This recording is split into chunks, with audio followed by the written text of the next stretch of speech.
Gawain hurried to the southeast corner. A group of soldiers had already gathered. Sir Byron, who had been patrolling nearby, joined Gawain and the rest to maintain order. "Back away!" the knight shouted to the gathering civilians. Most did, even without Sir Byron asking. Those without magic naturally feared it. To the layman, Heidi's laboratory was a strange, terrifying place where humans did the impossible. They backed away, watching the thick smoke shroud the magic laboratory in a veil of danger. Gawain stopped in his tracks. Smoke billowed out from a large hole. Wafting out with it was a pungent, burning smell. Worse, Gawain sensed magic in the air, shimmering within the smoke like a canvas of glittering stars. Gawain's eyes darted to Heidi and Rebecca, dashing out from the laboratory, both of them covered in soot but thankfully uninjured. Heidi whipped around and slammed her staff to the ground. She whispered an incantation quickly, conjured a stream of water and sent it gushing into the laboratory. Meanwhile, Rebecca wiped the ash off her face and spotted Gawain. "Lord Ancestor, the power of the flares is truly impressive." Gawain blanched. His descendant was smiling. She nearly blew up the entire laboratory and she was smiling. Gawain made a mental note to watch over her carefully so that she wouldn't become an arsonist in the future. "Are you two all right? How did you manage to blow a hole through the wall?" The might of the explosion had been far more formidable than he had expected. With protection spells and a small quantity of crystals, he didn't think it was possible for such a big explosion to occur. Gawain bit his lip in sudden consternation. I have to keep reminding myself that this is not gunpowder from Earth, but magic. The rules of combustion and ignition can be different here. Heidi ran over to Gawain but kept a steady supply of water streaming from her staff into the laboratory. Rebecca was the one who placed 2 sets of samples too close to each other.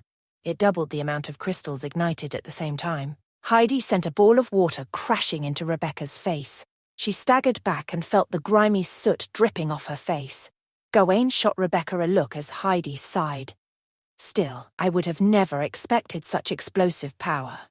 Once he was certain both of them were okay, he peered into the hole, still billowing with smoke. What did we lose? Heidi winced at the thought. The magic circles I used for experiments were destroyed.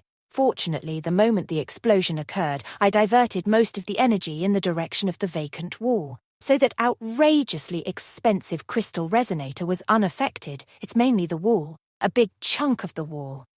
Gawain glared at Rebecca. Heidi's quick reactions had saved the teenage girl from facing her ancestors' ire. If the crystal resonator had been destroyed, Gawain might have had Rebecca build one herself. Rebecca looked away, feeling Gawain's judging eyes on her. Finally, Gawain sighed. What about the samples? How many were used? And how did they work with Rebecca's rune trigger? Rebecca opened up both of her palms. Only 2 small piles of the crystals, about this much. She broke into a wide grin again. But the rune trigger, it really works. Gawain listened to her ramble about rune triggers, magical quotients, and different runes that could be paired within the complex magic circle matrices. Rebecca caught herself spilling all her thoughts and got to the point. Aunt Heidi didn't believe me at the start. She refused to believe that the rune trigger could produce a one-time spark of magic the moment the 2 halves of the rune came together. Heidi crossed her arms and sighed. I have to admit that she's right. I was skeptical because there was no means for the rune trigger to gather energy, but using fixed runes to control magic mechanisms in such a way is truly an impressive invention. It would almost be enough for me to forgive her for this accident. The 3 of them looked at the hole in the wall, the smoke finally thinning out. Seeing the aristocrats discussing amongst themselves, the public that had gathered at a distance figured nothing terribly wrong had happened, and the new Cecil territory wasn't all going to explode in one big fiery blast. Relieved, they scattered, muttering rumours amongst themselves. Gawain nodded and looked at Rebecca. She designed the rune trigger specifically for those without magic to use. I reckon no other mage in the current age would ever think of that. Gawain looked away. He was being awfully nice to a girl who had just nearly set the magic laboratory ablaze. The rune trigger is certainly worth the praise, however. Even with the nearly inexhaustible supply of magic the mages of the Gondolian Empire, only a handful probably considered utilizing magic in a more universal and democratic means. Regrettably, the azure fount exploded before they could arrive at any results. Gawain walked towards the thinning smoke. Let's repair the magic laboratory first. Then the experiments involving the flares must continue. He stopped and turned around. On second thought, let's adjust the experiment methods. The explosive power of those crystals is simply too dangerous to be contained indoors. I will set aside the gentle slope on the eastern side of camp to be the experiment grounds for this specific experiment. In addition, starting about crafting a vessel to serve as the outer shell of Rebecca crystals, so that they can be turned into truly usable weapons. Rebecca and Heidi nodded in succession and made note of the orders. Meanwhile, Gawain was reminded of another rather important matter. Also, have you two thought of how to delay the explosions? Heidi was stupefied at first. Delay? She realized why Gawain was asking the question. Not everyone could summon magic hands to detonate the rune trigger after all. Heidi gave it some thought. Given the current operating mechanism of the rune trigger, crystal, and explosive magic circle, it is designed to result in an instantaneous explosion. Gawain nodded. The crystals of ancient Gondolier relied on a magic rune that detected allies in the surrounding area and would not detonate unless there were only enemies. They were designed with complex runes so that explosions were almost never instantaneous and used for the benefit of the user. Unfortunately, that kind of runic magic might as well be a forgotten language for mages of today. Runes and magic circles swirled in Heidi's mind. She mentally pieced together different runes into various matrices to figure out how to delay an explosion. Perhaps there was a matrix that could slow down the charging of the rune trigger, but perhaps the time that would be added would be negligible. It also won't be very useful unless it can be delayed in variable lengths of time. Rebecca's mind spun with thoughts too. Rather than different runes and magic circles, her mind's eye saw springs and metal pieces and connecting rods. She made up for her lack of experience with creativity, mashing construction material with magic just like she had done with the rune trigger. Still, neither of them could come up with anything. Gawain sighed, watching them concentrate. A world of magic, more like a world of inconvenience. If this had been gunpowder, all we would need is a fuse. Now we're considering magic circles, special crystals, and rune triggers. Gawain massaged his forehead, nursing an oncoming migraine. He freed himself from the irritating thoughts and surveyed the land around him. It'll soon be a whole month since they began expanding on these grounds. The people and supplies promised by King Francis II had yet to arrive, due to a delayed flood season this year. With regard to the delay, Gawain had long been mentally prepared. In a world where everything was slow and lagging, he could not rely on others to work according to the kind of precise and efficient social background that they had on Earth. In his previous life, he could order a refrigerator, have it arrive in 2 days and installed for free. Here, well, refrigeration was a distant thought. Wooden houses had replaced the majority of the tents in the territory. Without cement, Gawain planned to have the craftsmen open up a new area on the west side for building kilns. Those kilns would bake mud bricks that could build even sturdier homes. Gawain heaved a sigh. The problem is brick-making and building brick houses relied on painstaking manual labour. Only the rich in the centre of Tanzan town lived in brick houses. As Gawain mulled over the progress of his territory, he heard shouting in the distance. He swung around. The sound was coming from the base of the dark mountains. He watched as a group of serfs scattered out from the forest. The fastest one had a bloodied arm. Another in the back carried a man with a mangled leg. Gawain couldn't hear what they were shouting, but they shouted and shouted. As they came closer, Gawain finally made out the word based on the shape of their mouths. "Monsters!" the serfs yelled. "Monsters!" The serfs from the dark mountains ran with all their hearts. They had long abandoned the limestone and quartz they were sent to gather within the mountain range. Several of them remained rattled as they were escorted into a tent guarded by soldiers. Sir Philip maintained order outside while Gawain, Heidi, Rebecca and the other leaders of the camp watched the serfs receive treatment. Their arms and torso bled from deep, vicious lacerations as if they'd run themselves through a blender, or, more terrifyingly, the jagged maw of some vicious creature. Along the gashes, Their skin had begun to fester. It was clear that the monsters had left a corrosive, decaying poison. Pittman hurried as he concocted potions with materials procured from his many pockets. He worked with startling efficiency, with a serious countenance unbefitting of the old druid. Drink. He forced the contents of a sickly green potion down the gullet of a serf foaming at the mouth. The serf swallowed, and gradually their eyes unfocused. Their body calmed as they slipped into a state of unconsciousness. Pittman cast a green glow over a festering wound. Druid magic was only helpful to a certain extent, and it seemed to have little effect on the corrosive poison of the monsters. Still, the gashes closed, saving the lives of the injured men. The other serfs that managed to avoid injury stood before Gawain. Fear had found a home in their hearts. Even in the safety of the camp, they could not stop themselves from shivering. They had all seen it. The monsters. They found the courage to report everything to Gawain. After entering the mountain, we headed west. At the intersection, we saw them. Monsters. Blood-red demons, several of them. They rushed at us before we could react. We ran with all our might, but Tok and the others were caught in the chaos. Sir Byron bit back in frustration. How many of them exactly? Where was the intersection you mentioned? If the monsters were so agile, how were you able to escape?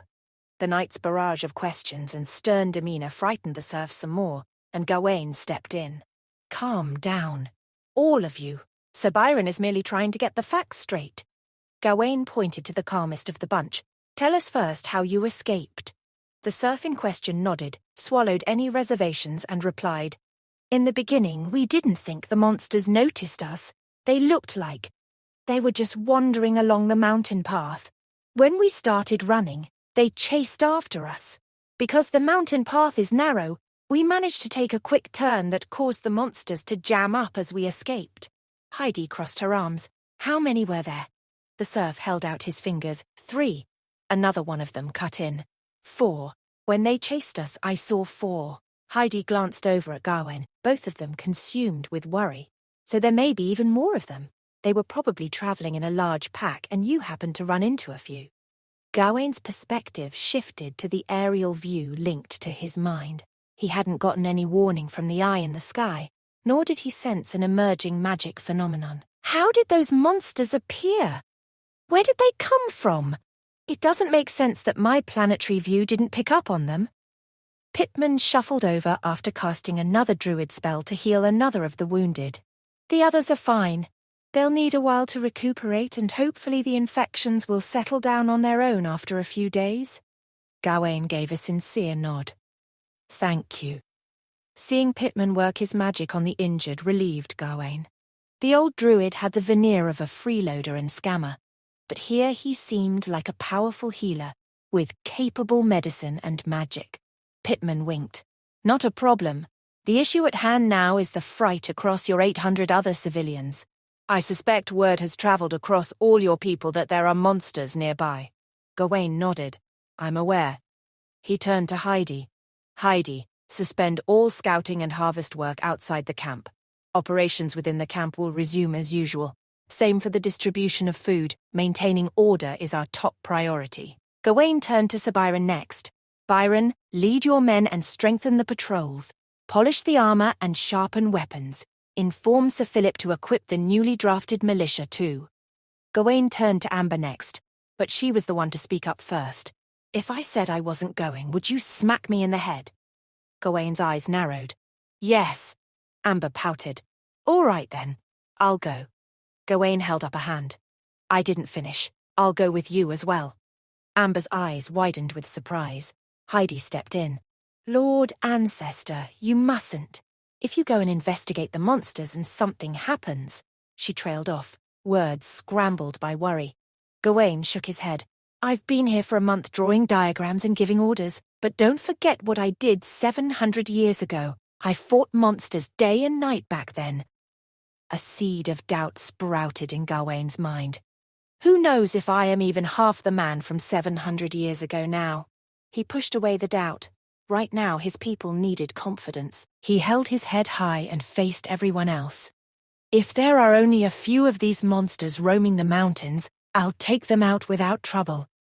If there is indeed a large pack, Amber and I will escape and arrange a larger attack. I'll ensure they never reach the camp." Gawain faced the calmest of the serfs. He pointed at the fellow and another man. "The two of you will lead the way for us." The two serfs shared a look. Gawain could see the fear creeping back into their hearts. Their hands trembled at the thought of returning to the monsters after narrowly escaping. Gawain remained resolute. "This is an order from your lord, but do not fret. I will fulfill my duty as a noble and protect you until we return." The two men shared another look. The duty of a noble meant nothing to them. In a life-or-death situation, both of them knew they couldn't count on the Grand Duke's promise to hold any water. Even so, defying the Grand Duke was only a quicker and surer path toward death. Gawain noted their hesitation and raised his voice. "I am Gawain Cecil, the legend from your tales of the beginning of the Anzu kingdom. I slew hundreds of thousands of monsters from the Dark Wave, and I will slay hundreds of thousands more if they threaten my people." The words provided an ounce of courage for the serfs, and an ounce was all Gawain needed. They nodded. Heidi called two soldiers over. "Bring the serfs food and water, have them well rested before they set off."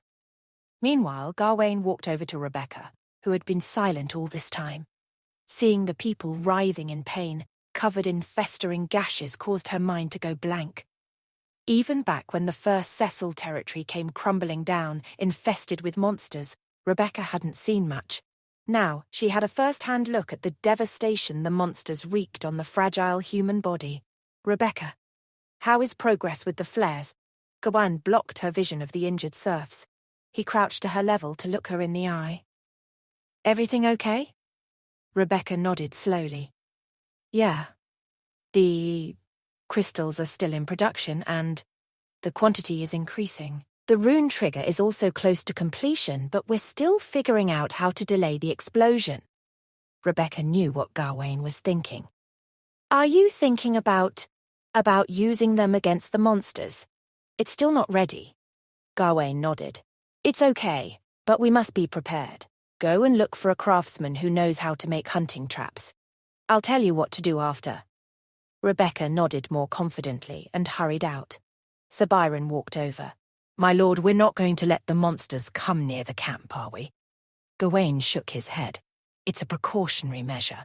Until Amber and I find out the real situation with the monsters, we won't be able to formulate a true plan of attack." He faced Byron and Heidi. "For now, the two of you have to make sure the camp doesn't panic. Tell them monsters were discovered in the mountains and that I will personally take care of them. There is no cause for disorder, and they should continue to work as they have for the last month. Have two soldiers spread the word." Sir Byron gave a salute and ran off. Heidi seemed skeptical, both hands gripping her staff tightly. "Lord Ancestor, are you sure we should be publicizing the fact that there are monsters nearby?" Gawain remained resolute. "We mustn't let the rumor grow. We give the people facts and assurances." Heidi sighed as Gawain turned to Amber. "Amber, go and prepare. We'll head to the mountains and find the monsters shortly." A gloomy fog hung over the dark mountains as Gawain, Amber, and two Cecil serfs ascended the treacherous slope. As they followed the treacherous path up the mountainside, Gawain placed his feet carefully and lowered his body weight to mitigate the risk of slipping and tumbling down the incline. Gawain and Amber climbed with relative ease, but the serfs didn't have as sure footing. They often slipped and stumbled. Gawain didn't think poorly of them for it, obviously, but it did hamper the efficacy of their progress, and that certainly irked him. Amber whispered to him, "Do you think there are new monsters?" Gawain shrugged. "I've sent scouts out quite often into these parts of the mountains, and none have fled screaming before today. These aberrations definitely appeared recently." Amber nodded, but didn't seem as confident. Gawain noted that normally the half-elf rogue would be skipping along in a carefree manner, but she wasn't now. Instead, she was holding her daggers before herself, gripping them so tight that they quivered in her grip. "It's already been a while, perhaps they wandered off?" Her voice contained the faintest hint of hope. Gawain shrugged. His sword was not drawn, but he kept his hand resting on the pommel, so he would be ready to bring it out at a moment's notice. It's hard to say. Monsters have strange habits. He gestured at the oddly shaped plants that grew on the mountain. They do not need to feed in a magical environment. They attack intelligent living beings and swarm toward sources of magic. But other than those two drives, they don't seem to have any other instincts. Amber's eyes darted around, examining the trees and shadows. Unlike her boss, she wasn't searching for enemies. Rather, she was keeping an eye out for potential escape routes. What exactly are they? Gawain shrugged. No one knows, but people have their guesses. Some suspect they are humans who have been exposed to chaotic magic. Others think that they're from other worlds when magic weakens that barrier. Amber scoffed. Creatures from other worlds? How ridiculous! Gawain fixed his eyes upon her, stopping her with a serious stare. It has been known to happen. Amber's mouth twitched and Gawain turned away. Amber's thoughts were abuzz. If the boss isn't sure, even after fighting monsters for 20 years in his previous life, then no one knows. Amber gasped.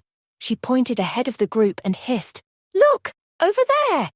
A nearby stone had been slashed as if by a claw, and around the path there were stains of dried blood. The two serfs that were responsible for leading the way froze and began quaking. Gawain withdrew the sword of the founder from its sheath. He focused his senses, keeping aware of the slightest sound or smell of a dangerous creature. It seems that this is the place. Be on your guard. Amber swallowed nervously and followed behind Gawain. Suddenly, Gawain stopped. He dove behind a nearby boulder. Amber and the two serfs followed suit. Gawain held up his finger, then he slowly peered out from the side. He gasped. In the midst of the path, there were 4 giant monsters that stood about as tall as 2 fully grown men. They had limbs like a human, but their body parts seemed weirdly vague. They had no skin, and only chunks of bloody flesh and bone made up their tall bodies. It looked like someone had tried to put together a person, put every piece in the wrong place, but still mashed a few of them together for good measure. The same evil-looking red mud coated their faces, which had no features, and soft murmurs emanated from their bodies, like trapped souls pleading to be released. Gawain heard a voice whisper behind his ear. It was Amber. "There are 4 of them. At least they haven't noticed us. You retreat first, then I'll make my move. And run away too." Gawain shook his head, ignoring the half-elf's cowardly strategy. He turned away from the rock and spoke to Amber. "Here's what we will do. I will attack from the front. While they're distracted, you sneak around and take out the farthest one from the shadows. Then we can take on the other 2 together." Amber grimaced. "Sounds dangerous. You go first." Gawain gripped his sword. His companion was wont to joke around, but he trusted her when it came to serious business. Their 2 guides were crouched behind the rock and quaking in fear. Gawain couldn't help but be a little pleased by them. At least they didn't try and run away. He whispered to them, "Remain calm. We'll handle this." The 2 men nodded, and Gawain raised the sword of the founder. The sword glowed with magical power, a blazing radiance of golden light. Gawain stood up from behind the rock and rushed toward the monsters. All 4 monsters turned their hideous faces towards him. They raised their claws, but not quick enough. Gawain reached the first monster in only a few strides. He leapt into the air and brought the sword of the founder straight down on its head. Dark red blood sprayed Gawain as he slashed through the first monster. The beast split into 2 chunks and fell over, each half toppling to one side of the road. They lay there sizzling. The other 3 monsters lunged at him. Gawain gripped his blade. Out of his peripheral vision, he saw a shape flit between shadows. One of the 3 monsters froze, its claws raised. It twisted behind itself, swinging its claws vaguely before stumbling. It opened its horrific mouth and unleashed a primal scream before toppling over. Gawain winced. He felt a pain at the edge of his mind just as the beast screamed. Their dying scream must have the power to inflict psychic damage. He had just been able to recover when the next monster fell upon Gawain. He dodged the swipe of its razor-sharp claws and stabbed the beast in the abdomen. Gawain suspected such a stab wouldn't kill the beast, but it would at least hurt. He withdrew the sword of the founder quickly and sliced at the other beast. It staggered backward, only hurt. Amber appeared from the shadows, leaped from the corpse of the first beast and stabbed at the weak spot of another. Yet her blade merely glanced off the monster, showering red sparks. "Boss, help!" The beast turned toward Amber. Gawain swore. The monster he had already attacked was back on its feet and upon him. He leveled 2 strikes against its legs, causing it to fall again. Amber dodged and blocked the attacks coming to her from the monster. She yelped and retreated, too busy saving her own life to be able to effectively blend into the shadows. Gawain rushed at this monster and sliced through its gut, splitting the beast in half, widthwise. The monster's top fell off its legs and it howled in agony. Amber yelled too, clutching her head in pain. Gawain felt a sting, but somehow understood that he could resist the beast's cries. He turned to the final monster, which was staggering towards him, leaking red mud out of its wounded legs. Gawain shouted toward his companion, "Come on, Amber!" Amber righted herself and twirled her blades. "You owe me a raise for this!" Together, they charged toward the last remaining beast.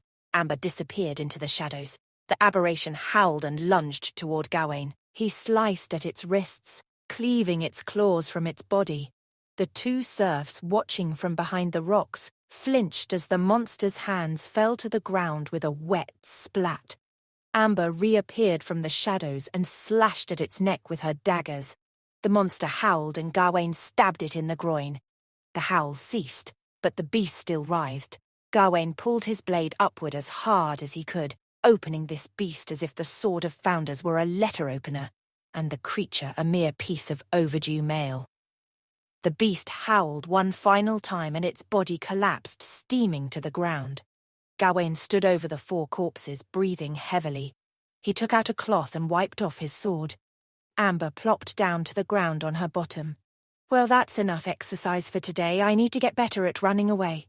Once his blade was clean, Gawain sheathed his sword and surveyed the bodies. Without raising his head, Gawain replied, "Don't you mean you should get better at fighting?" Amber laughed. "My current close combat strength is already the best. At least I know my own limits." "Wait, what are you looking at?" Her boss was surveying the monster's bloody bodies. He beckoned toward her. "Come over and look." Amber walked over and saw that most of the flesh and mud from the fallen aberration had already evaporated. There was only a set of blood-red bones left behind. Gawain was staring at a distorted and deteriorated piece of metal, which was stuck in the middle of a red ribcage. "What's that?" Gawain clicked his tongue. "It used to be a sword, standard issue for Gondolian Northern Sentinels." Amber gasped. "Wait, if that's a sword from Gondolia, then these are from... Gawain nodded. "The Wasteland." Cold sweat beaded on Amber's forehead. "How is that possible? The elves sealed off the Gondolian Wasteland using the Great Barrier. Those sentinel towers aren't just for decoration." Gawain was silent for a moment before replying. "The Great Barrier is 700 years old." Amber laughed, trying to be humorous with limited success. "Don't try and scare me this time. There's no way that they got through the barrier. These beasts must have been in the mountain range all this time." Gawain shook his head. "Not possible, I'm afraid. These monsters can't survive for long outside a magic-rich environment. These ones must have escaped from inside the barrier." Amber shivered in horror. "Dear gods." Gawain held up his hand. "Now we can't disclose this yet. We need more information." He stood and turned away. Amber followed suit. "Wait, what should we do?" Gawain shrugged. "I need to go take a look, to see if it was merely a temporary breach or if there's a greater problem."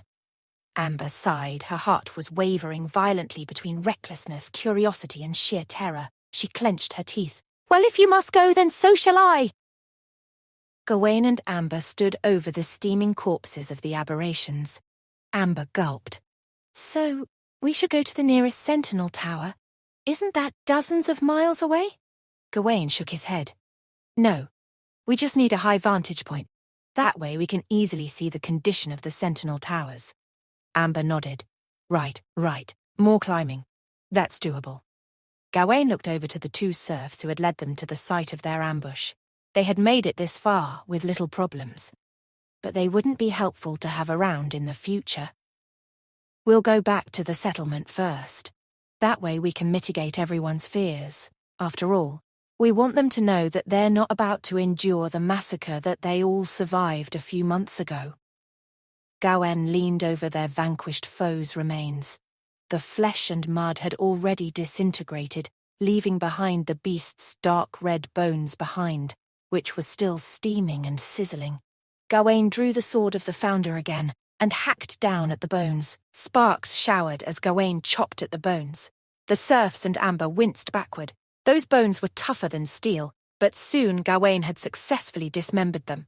He picked up a skull. Apart from its colour, it strongly resembled a twisted human skull, albeit much larger, like a soccer ball on earth. Amber gritted her teeth.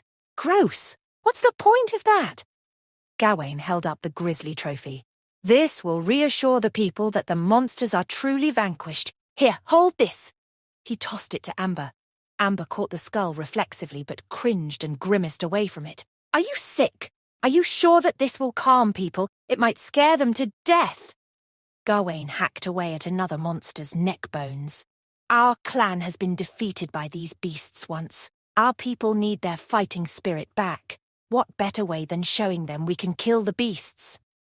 Once he had acquired a second skull, he and Amber walked over to the two serfs. The civilians saw the two of them walking toward them with gruesome red skulls in their hands. They cringed away. One of them shouted out, "Dear gods!" Gawain smirked. The gods didn't defeat these monsters. Let's go home. The civilians looked over the scene as if disbelieving that the mission could have been resolved so quickly.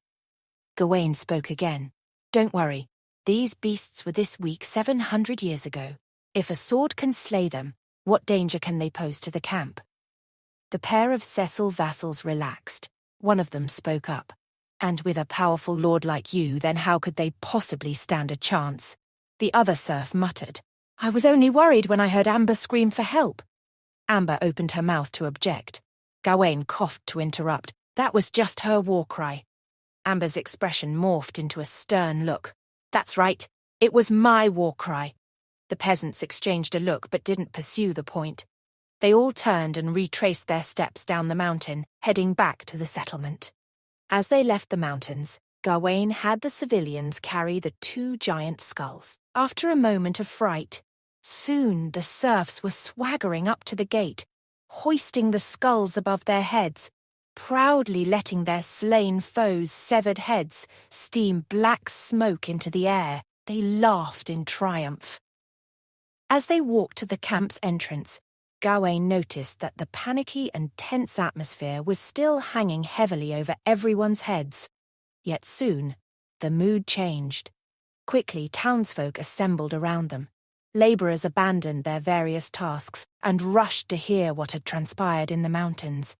Most gasped and ogled the skulls, each having their own reaction, ranging from surprise to horror to finally relief and joy. To this world that was filled with demonic creatures and ferocious beasts and had experienced the Dark Wave, it wasn't the monsters people feared the most, but, rather, the inability to resist when they attacked. Gawain knew that showing them the corpses would inspire courage that they currently lacked. Even if the courage was only enough to keep them from fleeing elsewhere, it was already sufficient. Amber was quick-witted enough to understand Gawain's intention. After they returned to the camp, the first thing she did was follow those two serfs. Every townsperson she encountered heard her brag about how easily she and Gawain had defeated the monsters. She embellished every detail to make it more dramatic, and especially to give herself a more important role. The one thing she didn't mention was her screaming for help. Whilst Amber and the serfs were busy spreading stories of their triumph, Gawain sought out Dame Heidi. He found her overseeing the cleanup of the lab. She visibly relaxed to see Gawain arrive. After he filled her in about their successful mission, he turned to other matters. Do you know concealment-type support spells? Heidi straightened her back proudly. Like a fish knows how to swim. Gawain nodded, satisfied. Good. Once you've found a breaking point, you'll be coming with me into the mountains. Heidi furrowed her brows. Did you not slay the monsters? I glimpsed the spoils of war that you brought back. Gawain nodded. Yes, but they don't know everything. Those monsters wandered in from the Gondolian wasteland. They must have travelled across the entire southern mountain range to reach here. There might be something wrong with the Great Barrier. Heidi nodded. And you suspect more may have wandered out. Gawain looked around to make sure no nearby civilians were eavesdropping. Yes. Heidi's face grew serious. Very well. Let me change to a robe better suited for travel, and I'll meet you later. Gawain then looked for Amber. Eventually he found her telling the story to an assembled group of peasants. Then the Grand Duke was surrounded, monsters at all sides, and I stabbed the two nearest mere seconds before they would have bitten his head off. Gawain cleared his throat and Amber jumped. Time to stop boasting, my little thief. We've got more to do. She laughed nervously. I wasn't boasting. I was spreading the good news. Gawain grabbed her by the elbow and dragged her away. He spoke to the small crowd as they left. You'll get the real story soon enough. He brought the braggadocious half-elf to the entrance of the camp, where they met Dame Heidi. She had retrieved her magic staff and was wearing a shorter red robe, one that cut off just above her legs. On her feet, instead of her customary heels, she wore thick boots. Gawain couldn't help but wonder who she borrowed them from. It was an odd sight to see Heidi prepared for the wilderness, but she seemed certainly more ready to go into the mountains than she had been to go through the forest on their escape from the tomb. The trio went into the mountain. This time, Gawain and Amber didn't need guidance to arrive back at the scene of the battle. The giant blood-coloured bones were still on the mountain path and billowed dark smoke. They were disintegrating, but quite slowly. Amber frowned and looked at these hideous remains. How do you know there are even more monsters? Did you see them? Gawain clicked his tongue. You don't understand aberrations. The more there are, the harder it is to defeat them. When there are too few of them, they sometimes even destroy themselves. Heidi and Amber both looked at Gawain in confusion. Heidi let out a scoff of disbelief. They'll destroy themselves when there are too few of them? How? The aberrations and the dark wave complement each other. The more aberrations, the stronger the dark wave's magical pollution. Then in turn, that pollution would produce more aberrations. So, if many monsters assemble in a place, then they will create a nexus of corruption. He waggled his head. However, if not enough of them are there to form a nexus point, their own magical bodies start to break down. Amber looked at the sizzling bones. I remember you telling me that they wandered a lot. They can't be very fast then. Gawain nodded. Exactly. These four couldn't have wandered all the way from Gondolia. They would have disintegrated en route. They must have broken off from a larger group. Heidi gripped her staff apprehensively. Gawain crouched down and followed the monster's tracks. As he examined the footsteps, he noticed that they must have wandered from a mountain path. Heidi pointed in the direction Gawain was looking. I sense chaotic magic in that direction. Gawain nodded. He, Amber and Heidi all looked outward. They knew what way they would have to travel to find this main group. It was directly toward the southern foot of the Dark Mountains. Chaotic magic made the air dense. All around, Gawain saw traces of the aberration's corrosive aura. Unfortunate patches of grass became grey and shriveled. Gawain and the party followed the trail of blight, advancing into the Dark Mountains and moving southwest to the gap in the mountain range. The slope was gentlest here, between two high ridges. It would be easiest for the monsters to cross over. If they did, they would be able to sense the aura of the humans in the Cecil territory and charge down ceaselessly. Gawain, Amber and Heidi scaled a massive boulder and surveyed the gap in the mountains from a distance. The lack of vegetation made the greyish-white rocks appear like fractured bones. The entire mountain terrain appeared as though it had been hacked apart by an axe. At the bottom of the gap, Gawain saw an unsettling dark mist curling upward. Gawain turned to Heidi. Concealment spell, now. Heidi muttered a quick enchantment.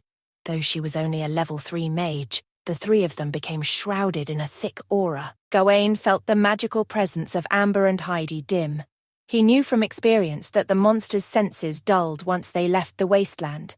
As long as they did not sense magical power or the aura of living beings, they were as good as blind.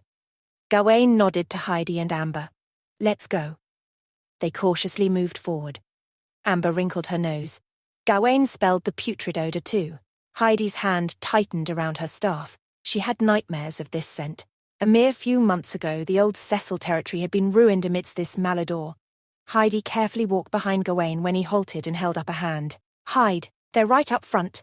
The three of them sidled behind jagged rocks in single file. Amber poked her head out from under Gawain's shoulder. What she saw gave her goosebumps. The grass and ground mountain path between two ridges had withered and mutated. Little tendrils crept out from the greyish soil in between clumps of rocks. Creatures like mollusks squirmed and writhed in the air as if performing a chaotic ritual. In the thick mist, the figures of the giant aberrations lumbered forward. Sludge dripped from their bodies as raspy gasps echoed from their thoracic cavities, forming a dull, buzzing resonance in the air.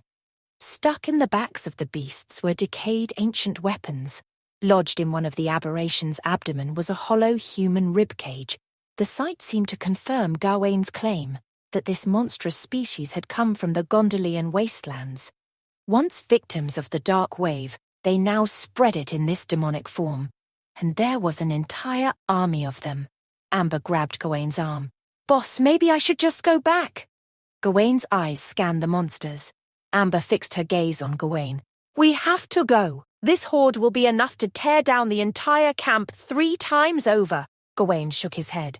"The mist gives the illusion that there are thousands of them. Look carefully." Amber faltered for a moment but focused. "It seems like there are only a couple hundred." Still, she blanched. "But our camp only consists of 800 people and 700 of them can't fight." Gawain nodded. "You're not wrong. But this is already much better than the worst-case scenario. If there were over 1,000, their numbers would increase too rapidly as if they were growing out of thin air. 2,000 in the reports would multiply into 3,000 by the time they arrived. But look, there aren't any new aberrations appearing." Heidi did not relax. "Still, this isn't something the camp can handle at this point. Lord Ancestor, they look to be moving towards the north of the mountains.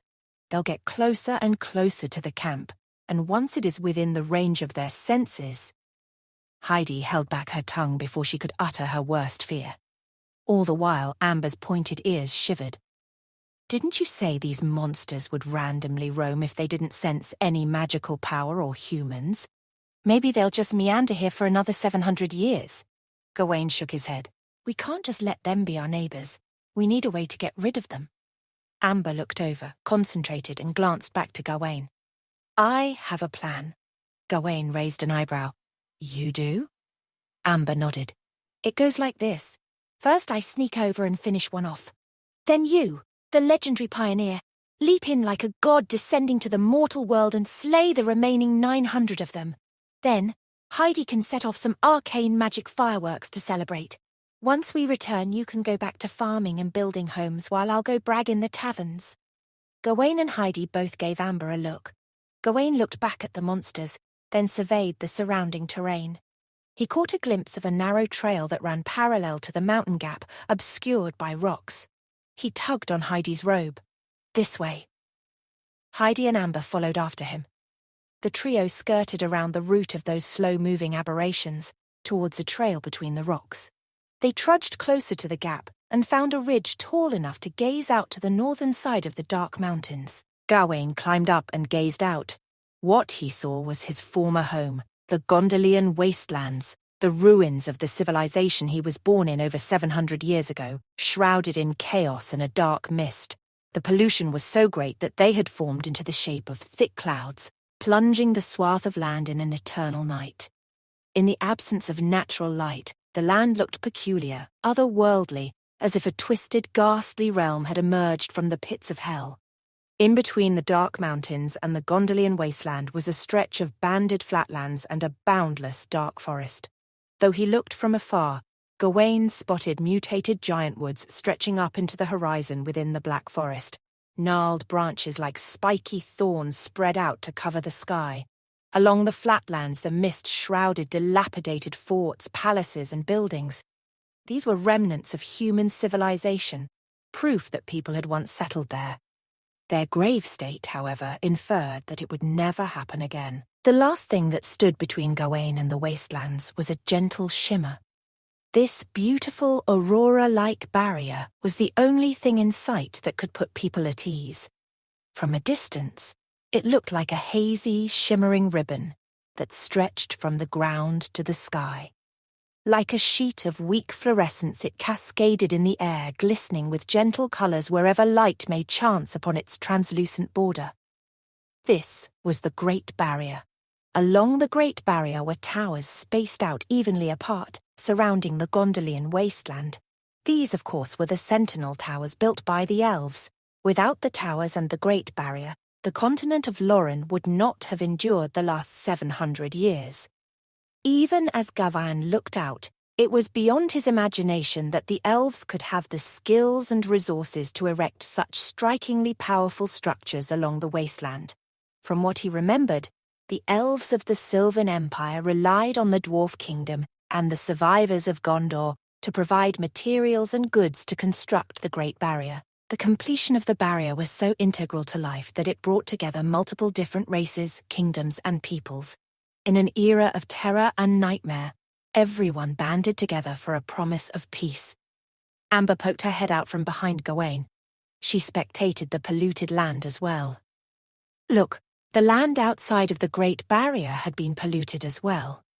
Gawain nodded. But compared to the inside of the barrier, the Black Forest is paradise. He let out a brief sigh of relief. Even if its power has diminished over the centuries, the mere fact that the Great Barrier still stands is good news. He smiled softly to himself. Just like it did all those years ago, the aurora-like veil stood as a symbol of hope, and so long as there was hope, Gawain had a plan. The Great Barrier falling would spell the end of civilization. It stood as a wall of light, holding the deepest of the darkness at bay. Heidi exhaled a tired breath, climbing up the incline to join Amber and Gawain.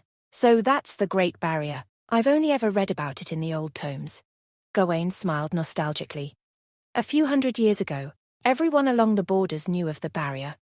But it seems even the sight of the wastelands is enough to scare people away, even if the dark wave has shrunk over the last couple of centuries. Heidi could not help but feel ashamed. The Cecil clan had been going through its own upheaval over the last century or so. She was born into a declining and struggling house that had little care for anything beyond the borders. Amber cowered at the sight of the blighted land. All right. So the barrier is still there. That means the sentinel towers are intact, right? Gawain could tell by Amber's posture that she didn't wish to stay in the proximity of the wastelands a second longer. She piped up nervously. The monsters won't have reinforcements because of the barrier, right? Maybe we should do as I planned and take care of them all now then. Gawain leapt off the giant boulder and crouched down. Amber and Heidi joined him. He peered down to the gap along the mountain ridge, seeing the horde of aberrations lurking in the ghostly mist. I have a rough plan. Amber lit up. Really? Are you going to eliminate all 900 or so of them? Gawain sighed. The Gawain of 700 years ago might have been able to do so, but if I tried to do the same today, it would be as good of a strategy as asking for an early second death. Instead, Gawain drew a circle in the dirt. Say, this is the camp. He made several little dots below the circle. If these are the horde of monsters at their current speed, it would take roughly 2 days if they moved north and discovered the presence of the camp. That means we have at least 2 days to make arrangements. Amber scratched her head. What arrangements? Gawain drew something of a triangle along the west side of the camp. I'm proposing that we collapse the steep cliff west of our territory. Heidi's eyes widened. What? Gawain drew a line between the monsters and the camp. The cliff is right above the closest path that the monsters will take to the camp. The rock isn't firm and reports detailed cracks already forming along the base. Amber and Heidi looked at each other, both of them stunned. Amber had imagined countless kinds of defensive lines outside the camp, spiked fences and dauntless soldiers. She never would have expected a plan that involved collapsing a cliff. The same held true for Heidi, who shook her head dubiously. Would it be possible to collapse a mountain? Even if the flares work, I can't imagine it. Gawain pointed at the mountain. We only need to collapse a portion of the rock formation. With the Rebecca crystals, it should be enough considering the terrain there. Amber blinked. You're hinging an entire plan on some dumb crystals a failed mage made? Gawain nodded. They're Rebecca crystals, and they'll work. Once the formula is set, even the serfs can complete the smelting process and produce a large quantity of them. Amber wanted to protest, but Gawain stood up. We'll discuss the details once we return to camp. The monsters are not going to wait for us. Do either of you have a better plan? Heidi was the first to rise. This is a better plan than asking soldiers to give their lives. We've all fought these monsters head on. We know the kind of dangers they pose, especially when there is an army of them. She looked out to the western cliff. We've also seen the explosive capability of the crystals, especially after they blew a hole in the magic laboratory. It just might work. Gawain and Heidi started heading back down the mountain path, leaving Amber still doubtful. She anxiously ran after them. Hey, wait for me! She watched Gawain and Heidi trekking swiftly along the path. Gawain having so much stamina I can understand, but Heidi, how are you running so quickly? Heidi smiled. An outsider would not know of the Cecil clan's rite of passage.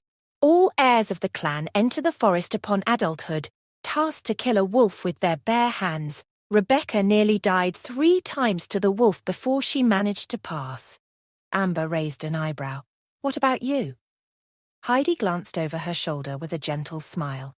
I passed in 1 try, of course. Upon returning to camp, Gawain summoned Rebecca, Sir Byron and Sir Philip to his tent. After hearing the news, Pitman also came over uninvited. Considering the fact that the druid's magic could be of indispensable help, Gawain let the little old man stay. Gawain went straight to the point. There are more aberrations, close to 1,000, all of them in the gap between the mountains, slowly wandering towards the camp. Rebecca went pale. Sir Byron and Sir Philip shared a look. The more experienced knight shook his head and sighed, while the younger knight tried to maintain a look of calm. He balled his fists to keep them from trembling. It was the old druid who spoke up first. He drew his robes close to himself and headed out of the tent. Well, I'm out of here. Gawain grabbed him by the shoulder. Why is your reaction the exact same as Amber's? Wait for me to finish speaking. I have a plan. Sir Byron stepped forward. My lord, we have 100-odd people capable of fighting, including the newly trained. Even if we equip them with magic armor and weapons, expecting each soldier to fight 10 monsters is impossible. Gawain nodded. I know. I'm not planning to confront the monsters head on. Rebecca's eyes widened. Are we retreating? After everything we've done here? For the young girl, this was the Cecil clan's final establishment and her new home. The magic web and the crystals had all been products of her hard work. The thought of giving it all up nearly tore her heart in half. To her relief, Gawain shook his head. No, we are not abandoning the camp. We have 2 days, give or take, before the monsters move close enough to sense the camp. They'll need another day to charge over, which gives us a total of 3 days for proper preparations. Now listen. He detailed the same plan he outlined to Heidi and Amber. With the help of a map, he marked the rough location of the monsters and drew a circle around the western cliff. Sir Byron and Sir Philip barely understood what Gawain was talking about. They had not paid much attention to the inventions and innovations that Gawain and Rebecca were cooking up. To them, the exploding little crystals sounded more like toys and magic fireworks than anything that could blow up a mountain cliff. Pitman wrinkled his furry grey brows too. He had no idea what these crystals were. Rebecca was the only one who nodded emphatically. I think it could work, Lord Ancestor. She turned to the others. The plan is totally feasible. You all remember the explosion in the laboratory, right? That was from just 1 fistful of these crystals. With a greater quantity, we can blast open the cliff without a problem. I'm sure of it. The crystals were her proud creation, and the hours she had spent poring through the formulas and the mechanisms filled her with confidence. Sir Byron still seemed skeptical. Are you sure it'll be able to kill the monsters?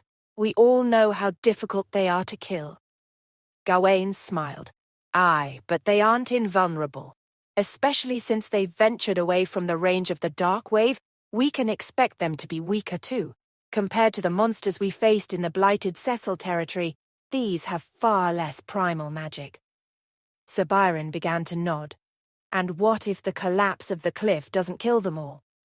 Gawain shrugged. I don't expect it to, but if even half of the group can be crushed, we can utilize traps to take care of the rest of them. We'll bury flares underground and leave a buffer zone between the mountain pass and the camp as a final line of defense. But if we prepare well, I doubt that they will make it that far, though. Gawain looked at Rebecca. I asked you to combine the rune triggers and hunting traps. It should already be done, right? Rebecca beamed. Of course, those things are simple. The easiest rune triggers are done by stacking slabs together. We only need to make sure that the runes are pressed into the explosive magic circles. I also sent a few individuals to the furnace after we spoke. There should be another batch of crystals that are newly smelted. Now that Magic Web has started operating, we can quickly energize large piles of crystals all at once. I will send people to move the stored crystals to the steelworks. At the latest, we can energize all of them tonight. Gawain grinned, proud of this descendant. He clapped his hands together. Amazing! Let's get to work. Under the command of the knights, Sir Byron and Sir Philip, the pioneering warriors and commoners of the Cecil clan finally mobilized. Upon their return to the camp, Gawain, Dame Heidi, and Amber had disseminated the news of the impending monster attack to the entire camp. However, Gawain was calm in spreading the news, and his rational approach kept panic from spreading unchecked. After all, the civilians had seen the giant monster skulls. They knew that Gawain could kill these beasts, even if they were still afraid of the coming conflict. Gawain surveyed the camp as they made their preparations. At least there are no runaways. For now. The serfs and commoners might be ignorant, but they weren't foolish. They knew that their fledgling township was an oasis in the midst of wilderness. If they tried to abandon their new home for Tanzan Town, they would surely get overrun during the 4-day trek northward. Fleeing was a more dangerous choice than following Gawain's orders. Soon, Gawain, Heidi, and Rebecca were giving orders, telling the guards, militia, and soldiers to suit up for battle, whilst giving the labourers other tasks that made them feel important without any direct suspicion that they would be taking part in the ultimate violence. The steelworks produced furnace slags that could be used as weapons. Others were helping build traps or carve runes into shields and swords. If offering them meat a few weeks before had been a strong incentive, making them take part in a war effort was a stronger one still. Strangely, the soldiers who ordered the labourers about were not quite sure for what purpose all these preparations needed to be made. They knew that a fight was coming, but the nuances of the strategy eluded them. Ultimately, it was Gawain's plan, and they trusted him with their lives. Overseers hollered orders at the workers. Take the crystal fragments from the lowest layer, then place them on the slabs that are carved with magic circles. If it's damaged, grab a new one. Remember to inspect if a crystal is glowing. We can't use ones that don't glow. These are the keys to defeating the monsters discovered by Viscountess and set to their ultimate purpose by Duke Gawain. He is the monster's nemesis. Gawain led Rebecca and Heidi to traverse across the northeast side's empty field. This spacious land was specially used to create flares. Originally, Gawain planned to name this place the Louvre, a museum for their new form of art. But no one understood the concept, hence it was dropped. So far, it was occupied with stacks and stacks of boxes like a wall-less warehouse. The wooden crates were tiny, and in them sat Rebecca crystals. Above each crystal was a black stone slab, carved with magic circles. Gawain, Heidi, and Rebecca surveyed the boxes. Gawain clicked his tongue. This can't work on its own. They still need rune triggers. The final step could not be handed to the commoners or serfs to complete. After considering the risk of accidental explosions, the rune trigger installation was left as the final step. These wooden boxes would be installed underground in the mountain pass at the southwest side of the camp. Only after they were placed underground would the soldiers and the craftsmen who specialized in traps be able to assemble the rune triggers on the magic circles. The rune triggers were relatively simple structures. It was a carved pair of runes. One was the trigger, and the other was the explosive magic circle. They were separated by a thin wooden slab on a string. When a monster would step on the slab of wood, it would break. Then the runes would connect, and the explosion would be initiated. Gawain grinned to himself. Just like this world uses different physics to make an Earth-like realm, so have I used their physics to build a magical landmine. It obviously didn't conform with the chivalry of this era's knights, but Dame Heidi and Rebecca's evaluation of this landmine was simple. It was a magical innovation. Why should chivalry get in the way of pure power? Though Gawain made the comparison to landmines in his head, one thing that made him excited was that these creations had one thing that Earth mines did not. They were easy to dispose of. Heidi left her magical imprint on each newly created explosive. Therefore, to deactivate them, all she needed to do was cast a simple spell, and their soldiers could safely remove them at leisure. After they finished inspecting the mines, Gawain passed off management of the township's defence to Sir Philip, Sir Byron, and Rebecca. He then headed to the Dark Mountains with Heidi. On a cliff at the north of the mountain, they installed even more Rebecca crystals. In fact, most of the crystals accumulated in the camp had been transported to this place. It was to ensure that the explosion would be powerful enough to cause the cliff's collapse. Gawain didn't dare to be stingy on the quantity. Dame Heidi helped their labourers transport the vast quantity of crystals using the spell weight reduction, which did just as its name implied. Once at the range, engineers climbed the mountain, suspended on the side by rope ladders. Secure in their precarious position, they carved little craters into the sides of the mountain, and then filled it with Rebecca crystals. Once Gawain and Heidi arrived at this worksite, Heidi began the most important part of this task, drawing the magic circles. Dame Heidi planted her staff on the ground, and soon the top of her staff glowed with a faint yellow light. Soon, a giant translucent hand appeared, glittering in the sunlight. Keeping her eyes closed, Heidi murmured to herself. The giant hand flew up the side of the mountain and drew out magic circles precisely. Gawain raised his eyebrows, impressed at Heidi's control. Normally a level 3 mage would struggle with the accuracy of this task. Heidi had told him she would pray to the god of magic before attempting this task. That might have made the difference. Gawain scratched his chin. Perhaps the gods do have power after all. Her hand was using as paint a mixture concocted by Pitman the druid, crushed up purple crystals combined with powdered mithril. This would help the circles achieve power more efficiently than if their shapes were the only things at play. A rustle from the shadows drew Gawain's attention from Heidi's artwork. Amber had appeared by his side. The little rogue's face was contorted with apprehension. She whispered in Gawain's ear, "The monsters are very close. They'll be here in half a day, if we're lucky." Gawain nodded. "I figured. Are they going by the path I predicted?" Amber shrugged. Her voice quivered with fear, but she still kept speaking. "They almost peeled off eastward, but I appeared out of my shadow state in order to lure them this way." Gawain found himself looking at his roguish companion with appreciation. "How have you become so brave all of a sudden?" Amber's mouth flattened into a thin line. "I'm only a coward when it's useful to be one.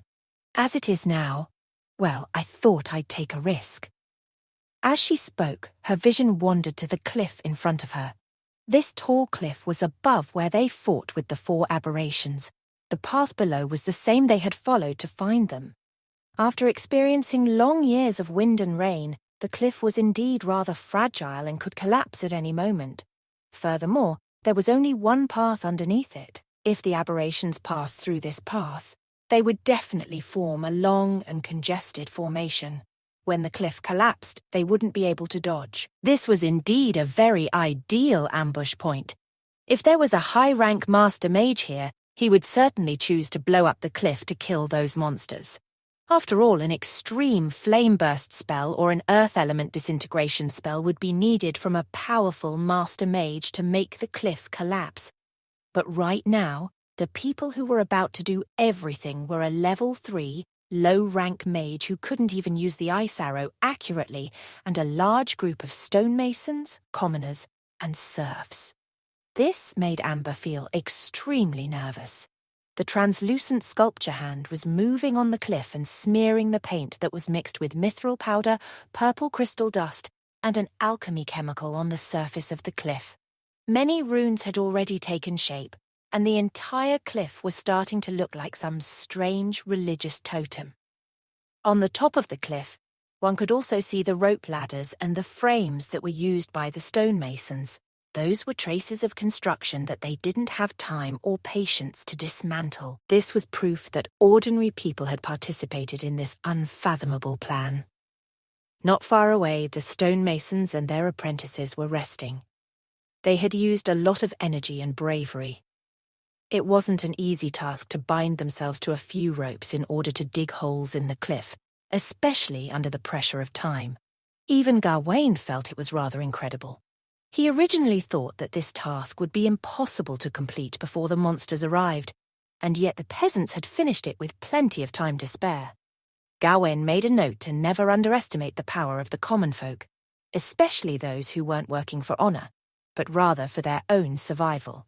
After all, hoisting themselves up with ropes to carve into a cliff wasn't much more difficult than climbing a rope ladder to repair a castle's tower, or then picking herbs from the moss that grew on said spires.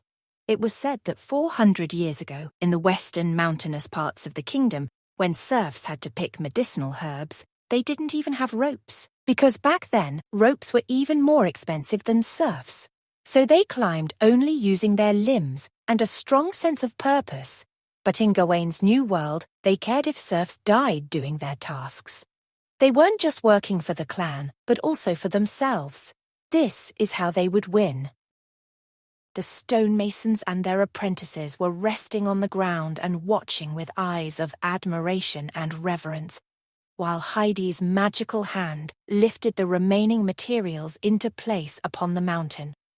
The glowing, translucent hand removed vines and greenery in the way, as well as placed additional crystals into the well-carved crevices. Up till now, these exhausted people still weren't aware of the task they were involved in. They didn't even know that Gawain was going to blast the cliff. They were merely following the orders of the Lord, but now, as they gazed upon the nearly completed project with awe, and with a degree of pride as well. Apart from the final drawing of the explosive magic circles, the entire process was mostly completed by ordinary people. The steelwork serfs had produced the crystals, while the magic web that energized the crystals was also constructed by ordinary craftsmen. Rebecca might have been involved in the design of the magic web, but she didn't use any magical power during the entire process either. Afterward, commoners transported the crystals to this place, while stonemasons dug out craters on the cliff and stuffed them with the crystals. In fact, had it not been for the strict timeline, they might have been able to do the final circles without Heidi's magic hand. As long as they could guarantee that all the runes were drawn at the correct positions, and that all the crucial points were installed with the magic guiding materials. Even though such things might require knowledge and skill, they didn't require any extraordinary power. Amber watched the masons with curiosity. She got the sense that as long as the commoners received lessons and practiced, they would also be able to do all these things. It was true that the entire process was much more complicated and more difficult than a master mage's attack, but merely considering the feasibility of the entire process had made Amber tremble a little. A group of ordinary people without magic could actually use these tools to blow up an entire cliff. While thinking, she couldn't help but look at Gawain with a perplexed gaze. This strange man doesn't act like a noble. Does he actually know what he's doing?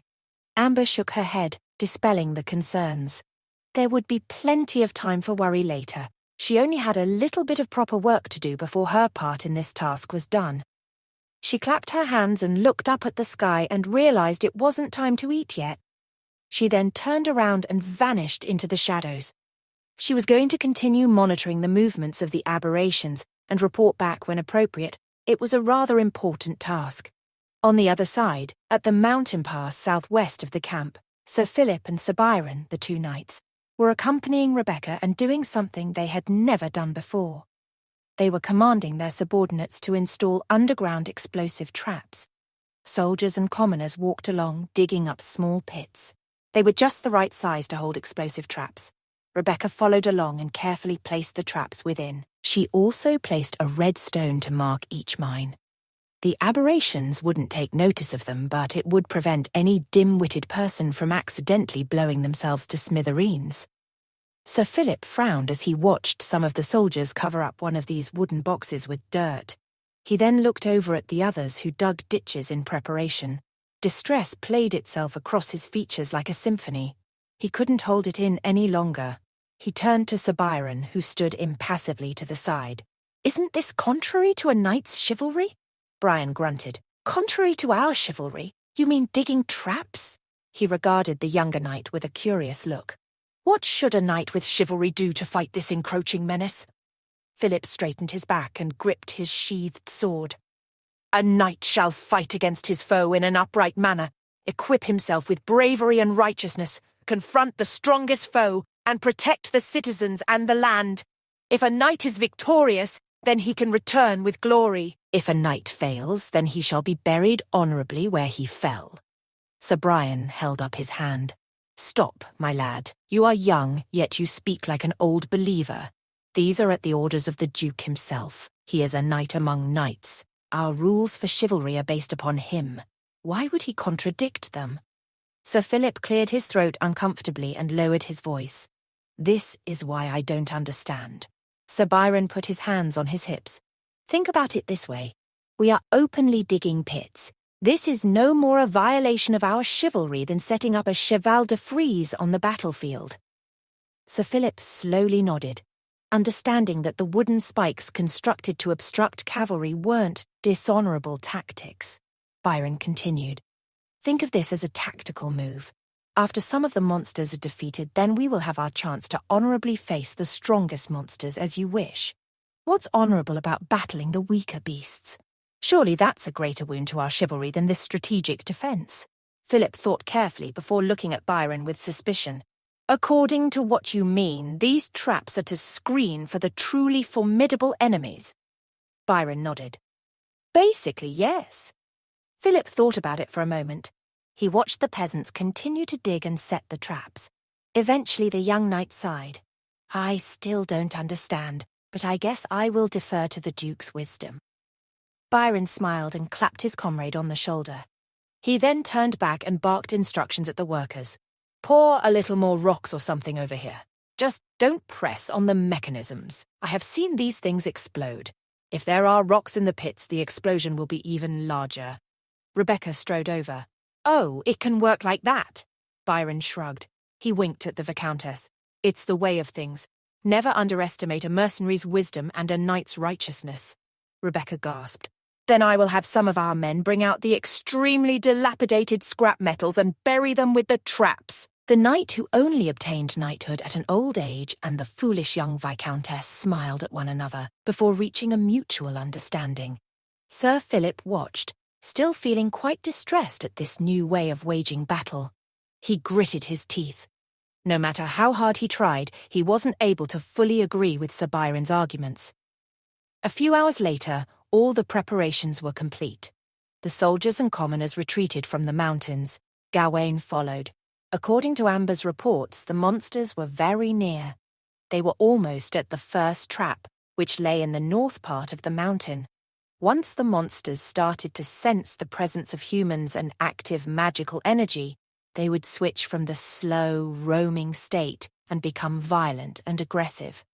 They would rush towards the location where they could feel the highest concentration of living intelligent beings. The front of the camp had also completed its preparations. From the western mountain pass to the camp, there was a large area that was an empty land without any obstructions. After passing through the empty land, there were wooden fences and spikes that had been constructed at the last moment. Of course, these things might be nearly negligible against the aberrations, but they could at least delay their approach. Behind the fences were fully equipped knights and soldiers. They were the camp's final line of defence. Gawain stood together with the guardians of the camp. Beside him was the nervous Rebecca, whose knuckles were white as she gripped her staff tightly. Behind him were the two knights, Sir Byron and Sir Philip. Some other soldiers and militiamen wielding blades and shields were guarding the south entrance of the camp. Because those monsters didn't have any ability to think, they wouldn't know about strategies like flanking. Hence, as long as they could defend this entrance facing the Dark Mountains, it would mean that they had safeguarded the defense line. This was probably the greatest advantage they had when battling against the aberrations. Gawain looked over at Rebecca, who had closed her eyes and was taking long, deep breaths. Nervous? Her eyes popped open and Rebecca smiled anxiously. A little. How odd. Last time I fought them, I wasn't this scared. Gawain smiled kindly. You didn't have time to be nervous. This time you've had days of preparation. Waiting is scarier than any aberration. He turned his gaze toward the mountain pass to the east of the camp. Don't be afraid. You have to believe in the power of your creations. Those crystals are something. Rebecca nodded but then shook her head. But I have never done anything reliable since I was young. Aunt Heidi always says... Gawain quickly coughed twice to conceal her voice. Don't say that here. It will demoralize the army. She nodded and quieted herself. He sighed. Fixing her own self-doubts is going to be the hardest battle this clan ever faces. Fortunately, it became obvious that the nearby soldiers weren't paying attention to the conversation between their Grand Duke and their Viscountess. They were all listening for the explosion, the one that would signal the trap's success. In the Dark Mountains, Dame Heidi stood atop a cliff on a giant promontory. Her hair and robe were whipping about in the wind. Her gaze drifted across the mountain path, scanning it for any signs of the beasts. She could smell them already. The air beside Heidi distorted slightly, and Amber's figure emerged from the shadow. The half-elf had an uncharacteristically stern expression on her face. She gulped. They're here. Heidi nodded and looked at the end of the mountain path below. A foul mist was rising up. As it touched the mountain plants, the greenery shriveled and died. Deformed creatures of blood and flesh ambled out from the mist like the misshapen giants they were. 1, 2, 3, the numbers kept increasing. Dozens of them, soon to be hundreds. Heidi took a deep breath. She then clicked her fingers. Her concealment spell dissipated. Her living presence and her magical energy now could be detected by the foul beasts. It was like waving a red cape in front of an angered bull. The meandering monsters stopped. Then, almost as one, they roared. A primal scream that made both Heidi and Amber flinched. The beasts surged forward like a tide of rabid hyenas. They were heading straight in Heidi's direction. Amber's hair stood on end. She gulped and gripped her daggers tightly. Heidi raised her hand. Red magic danced on her fingertips, but nothing happened yet. Amber gripped her teeth. They're getting close. Do it! Heidi shook her head. Not yet. We need to bury as many as possible. Amber seized Heidi's arm as they watched the monstrous horde surge toward them. I'll wait for you, but if we die here, I'll never forgive you. Heidi nodded. She kept her hand raised and waved her staff. An illumination spell appeared over the beasts. This seemed to incense the monsters. They scrambled around the cliff like a churning mass of flesh. Heidi shouted, Now! She waved her hand in the air and crouched, touching the promontory with her glowing red hand. Red magic laced up the side of the mountain, and the magic circles began to glow. Amber clutched Heidi's arm, and the pair vanished into the shadows. The magic circles on the cliff glowed white, and then all of Rebecca's crystals detonated. A roar like the thunder of the gods echoed across the dark mountain range. But this was the thunder of mortals. Explosives on Earth had a distinct sound, a split-second burst of chemical reaction where the thermal exchange that occurred had to be measured in fragments upon fragments of seconds. The sound of the flares was something else entirely. Fueled by magical crystals, the chaotic burst Gawain witnessed was, by its very nature, a magical reaction. Magical crystals did not need to be loaded into a chamber. All they needed was explosive magic circles to detonate them. And when all the conditions were met, yippee-ki-yay, it looked as though the entire cliff was cloaked in a blinding white light. The magic power rippled out, sending a violent gust of wind all across. Every nook and cranny shoved with Rebecca crystals burst out at once. The aberrations below climbing the cliff could only pause as the very thing they scaled disappeared from their touch. Soon the blinding flash consumed them as well. It seemed as though the world had begun to fall on them.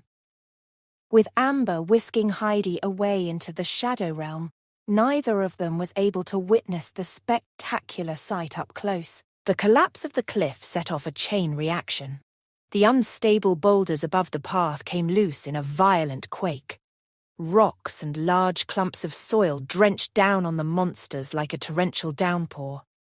The gory aberrations clawed but against the tides of nature itself. Climbing out from the raining debris was an impossible task. A good number were crushed instantly, dissolving into elemental mist. By the time the chaos ended, close to half of the monsters remained. Some of them had been outside the range of the landslide, while others somehow crawled their way out from the top of the rubble. The primal magic released by their fallen brethren repaired twisted and broken limbs. They staggered back up their feet, returning to a mindless crawl towards the camp. These were monsters. They possessed no remorse, no conscious thought, no ounce of grief for their fellow monsters. They did not react in surprise to the explosion. They did not tread the path to the camp with more trepidation. They continued on, each lusting for flesh, for the blighting of all they could touch. Heidi and Amber's auras were gone, but the monsters twisted their bodies northward. They sensed a far more delicious aura, a whole camp of living beings, as well as the unmistakable hum of magic. Driven by primal instinct, they pushed forward, stepping over their brethren who had been reduced to torn meat and crushed bones, charging down the northern path like ravenous hyenas. The fastest of them all pushed through the surviving horde, more and more certain of the delectable presence northwards when a hunting trap exploded underneath its feet, turning the monster into nothing. One by one the traps set along the hills and the plains went off, set off by the mindless, ravenous monsters. Along the edge of the camp, soldiers lifted their weapons, nervously awaiting combat, listening to the cascade of explosions like claps of lightning in the clear day. Gawain, however, sighed in relief hearing the explosions. The first steps of the plan had succeeded. And so, as long Heidi was by Amber's side, she would definitely be safe too. He listened to the explosions, each of them growing louder and louder, signaling that the monsters, while being blown up, were making their way closer to the camp bit by bit. Gawain smiled. He imagined whole clusters of aberrations torn up by the mines, the horde's numbers diminishing by the second. The soldiers had never heard anything like it. They exchanged fearful glances, listening to a kind of chaos that sounded like war, a war that they would soon participate in. All along the camp, the civilians listened. They hid at the northmost edge of the camp, listening to the distant explosions. Back when they fled the original Cecil territory, it had been a night filled with terror and screams. A mother comforted a crying infant. They listened intently, but heard no screams between the thundering explosions.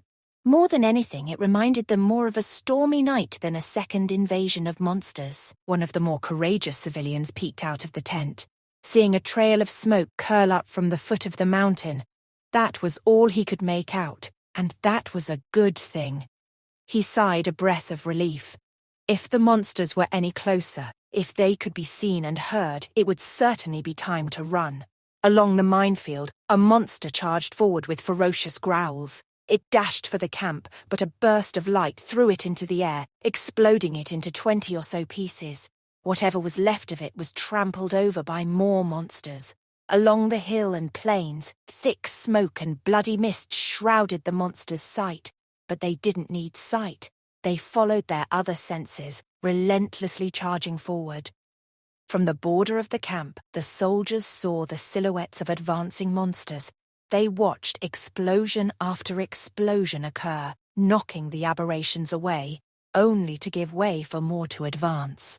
The soldiers tightened their grips around their swords. It was the first time most of them were witnessing the true power of the boxes they buried in the ground. But equally mesmerizing were the monsters' unbridled rage. Battered from the explosions, they rampaged out of the cloud of dust and blood. A few of them crawled with their lower halves missing, filled with an indomitable spirit to sate their bloodlust. Gawain's eyes narrowed, watching the grisly, bloody sight. This won't do. The soldiers who watch this won't even notice the monsters have thinned out. They'll be scared shitless, all of them. Before he could think of something to rouse the soldiers' spirits, he heard laughter. Gawain turned to see Sir Byron breaking out in laughter. The grey-haired knight, who had once been a mercenary, pointed at the battered and scarred monsters with his blade. "These things are really quite stupid. They've trampled on their own to get this far. And look at the ones crawling. Such desperation!" Sir Byron's tone was thick with scorn. He even used his shoulder to nudge Sir Philip. "Sir Philip, what do you think?" He leaned in quickly and whispered, "Back me up, damn it! I can't do this alone." Sir Philip straightened his back and faced Sir Byron with a straight face. "Knights ought not to mock the weak. They are only in such a state now because of the Grand Duke's wisdom." The soldiers all around nodded. The fear in their hearts subsided. Together they watched the remaining monsters crawling towards them blow up by the nearby mines. Some soldiers dared to smile. Others even began to chuckle. Gawain glanced at the two knights beside him. The two of them had managed to quell the fear in the soldiers with 2 simple sentences. They seemed to know exactly how to rouse their fellow warriors' spirits. Gawain could only be impressed. Sir Philip took a step forward and gripped his sword tightly. "Not all of them will be wiped out by the explosions, but we will not let them touch any of the civilians. Will we?" The soldiers all readied their weapons and shouted at once, "Never!" Gawain pointed his longsword at the incoming beasts. "We'll celebrate after we've exterminated these freaks. Everyone, attention! Raise your swords!" A sea of glistening steel formed in a flash. Under the illumination of the great sun Ao that was starting to set in the west, a faint layer of luster surrounded the soldiers' armor and blades. The first monster to rush out of the field of hunting traps came staggering before the troops. It was missing half an arm, a nasty snarl erupting from the pits of its chest. Gawain charged forward to meet it. Charge! Just as Gawain had anticipated, it was not enough to depend solely on the cliff and the landmines. To defeat the monsters, they would need to fight. The moment the command was given, the soldiers eradicated all remnants of fear, emboldened by each other's voices, roaring out in unison. Gone were the shot nerves, the paralysis, the fear of death. When the soldiers charged forward, they charged as one, as a single entity racing inevitably forward to meet the monsters ahead. Glints and flashes of cold steel glistened under the setting sun. The soldiers ran with all their might, following Gawain, Sir Philip and Sir Byron. The monsters out of the minefield's blast zone rampaged towards the humans, now in unobstructed sight. The shouts of humans and the roars of monsters merged into one. Chaos broke out. Back in the old Cecil territory, the soldiers had fought with no preparation, with shoddy, unenchanted steel against hordes of monsters that regenerated faster than they could slice. This time, the soldiers were armed in enchanted gear and magic armor left behind from the Gondolian civilization. Sturdy shields blocked against the relentless claws. Sharp spears and longswords cut through the battered flesh of the aberrations like a hot knife through butter. Each slash emboldened the soldiers some more. The idea of being more powerful, of being capable of killing these hideous beasts, instilled a feverish courage in the soldiers. The veteran soldiers felt it right away. They held the line against the incoming monsters, hacking and slashing and covering for each other, cutting down any aberration that dared to break the line. Sir Byron shouted at the top of his lungs, "Do not advance too far forward. Stay behind the fence or risk being blown to pieces by the traps." Gawain hacked down an aberration whose entire body had been charred by explosions. As he looked around, he could see that the monsters posed little to no threat. The soldiers held the beasts at bay without much trouble. But then, Gawain looked to the eastern edge of the battlefield. A few dozen aberrations had stopped in their tracks. Rather than charge into the soldiers, they had their heads lifted high, all in the same direction. In an instant, the monsters moved at once, not in the direction of the soldiers, but towards the tent housing the dragon egg. Gawain faltered. They sensed that metal rock's aura from this far away. Is the dragon egg that much more enticing than the human beings a few yards away from them? Gawain broke out in a cold sweat. He turned around and shouted to Rebecca, "Get as many guards as you can and follow after those monsters." Without waiting for Rebecca to respond, Gawain sprinted towards the tent where the giant rock was sealed away. Soldiers guarded the tent, but most of them had been reallocated to the defensive line. A mere squad of rookie soldiers remained on patrol. Gawain gritted his teeth. No way they'll be able to defeat these monsters. They're not prepared at all. Gawain followed after the monsters, running as fast as he could. The soldiers guarding the dragon tent caught sight of the rampaging beasts. Flustered, they formed a flimsy battle line. Their limbs trembled, holding their spear level. One of them tried to recall the few simple moves he committed to memory over the last 2 days. The monsters charged closer and closer, and the rookie soldier trembled harder as the sound of giant fabric ripping resounded out behind the soldiers. The rookie soldier did not dare look away from the incoming aberrations, but the shouts of others stoked his fear of being sandwiched between 2 different threats. He glanced backward from the corner of his eye and swung around in shock. The tent had been ripped through, and the metal rock floated up in the sky. The soldiers all retreated, afraid of becoming stuck to the surface of the ball, but nothing happened. It attracted no metal. The ball floated in the air, swaying gently before it let out a piercing metallic scream. What the hell is going on? The squad leader of this poorly trained group of soldiers didn't know how to react. Caught between a speaking rock and rampaging beasts, the soldiers all floundered, moving on their own, a couple of them retreating. Before all of them could scatter, however, they noticed a faint white glow approaching from another direction. Night charge! Enveloped in this white glow was Gawain, activating a mobility night spell to speed towards the commotion. Behind him, Rebecca and a squad of guards followed.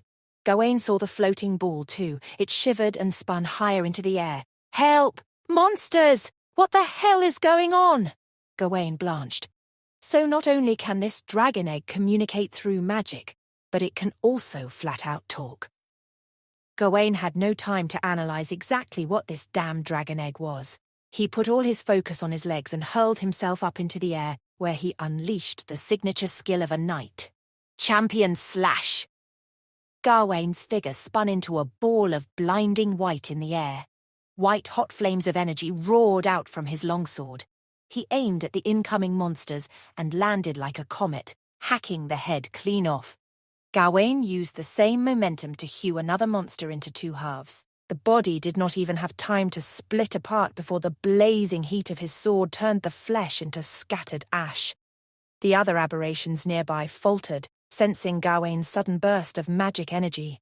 As ravenous and mindless as they were, all predators knew when they had become prey. Taking advantage of this momentary hesitation, Gawain yelled up to the floating sphere. "Hide! There are monsters here!"